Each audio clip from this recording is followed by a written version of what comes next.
আমাদের যে big project, আমার বিগ প্ল্যান, সেটা হচ্ছে মেডিকেল কলেজ এন্ড হসপিটাল।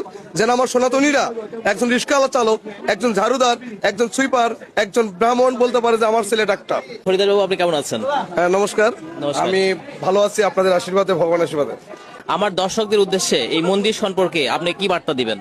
আসলে এই মন্দিরটি হচ্ছে একটা আমাদের সনাতনীদের একটা গৌরব করার বিষয়, যে দেশে যে এই পরিস্থিতির মধ্যে যে মন্দিরটি হচ্ছে, এইটা আসলে সত্যি মানে অহংকার করার মতো একটা আমাদের বিষয় হয়েছে। এটা সম্ভব হয়েছে আমাদের সকল সনাতনীদের জন্য।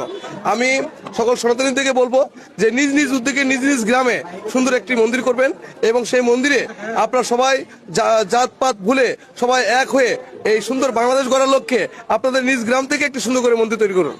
হ্যাঁ, আমি মনে করি আমাদের হিন্দু ধর্মের যেমন বর্ণ প্রথাটা, এটা মানে যুগ যুগ ধরে চলে আসতেছে, এটা আসলে ভাঙা উচিত। আসলে তাহলে আমাদের ইউনিটিটা আসলে অ্যাকচুয়ালি দেখুন, যেখানে জাতপাত, যেখানে কোন্দল, সেই জায়গায় কখনোই উন্নতি হবে না, বরং তার ধ্বংসের দিকে যাবে। তা আমরা যেহেতু আমরা ঐক্যবদ্ধ হলে 10-এর লাঠি 1-এর বোঝা, যখন 10-এর লাঠি হবে আমাদের, তখন আমরা কিন্তু অন্যান্য ধর্মকেও বলতে পারবো যে আমরাও শক্তিশালী আছি। হ্যাঁ, আপনার বিভিন্ন উদ্যোগ আমি দেখলাম, যে পাশে যে হনুমানজির মন্দির, তার পাশে যে বড় বৃহৎ যে একটা রাম মন্দির হচ্ছে, এটা কত ফিট হচ্ছে? আচ্ছা, ভারতে আমাদের হচ্ছে 77 ফিট, আমাদের হচ্ছে 79 ফিট হচ্ছে বাংলাদেশের, এবং বিশ্বের প্রথম আমাদের 79 ফিট শ্রী রামকৃষ্ণ মন্দির বিগ্রহ হচ্ছে আমাদের বাংলাদেশের শ্রী শ্রী রাধা গোবিন্দ কালী মন্দিরে।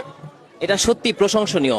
এই উত্তরবঙ্গ প্লাস দক্ষিণবঙ্গের যত হিন্দু আছে, যত সনাতনী আছে, এবং তারা অবশ্যই এখানে আসবেন এবং দর্শন করবেন বাংলাদেশের মধ্যে বৃহৎ এই শ্রীকৃষ্ণ মূর্তি প্লাস আমাদের কালী মন্দির, এবং সাথে এই আদিযুগী যে মহাদেবের মন্দিরটা আপনারা দর্শন করতে আসবেন। আমাদের এই সনাতনী গোষ্ঠীটাকে একত্রিত করার লক্ষ্যে হরিদাস বাবু যেই কাজ করে যাচ্ছেন, এটাতে অবশ্যই সবার যদি একটু সহযোগিতা থাকে, তাহলে কিন্তু হরিদাস বাবু অনেক স্মুথলি অনেক দূর এগিয়ে যেতে পারবে। আসলে অ্যাকচুয়ালি আমাদের যে বিগ প্রজেক্ট, আমার বিগ প্ল্যান, সেটা হচ্ছে মেডিকেল কলেজ এন্ড হসপিটাল।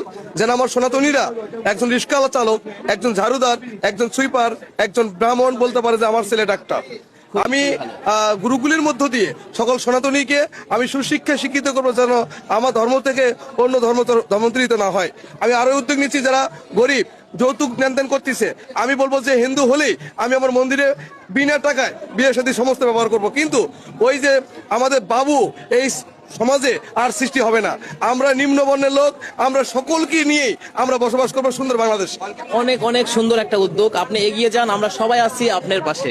আপনি অনেক ভালো থাকবেন। হরে কৃষ্ণ। হরে কৃষ্ণ।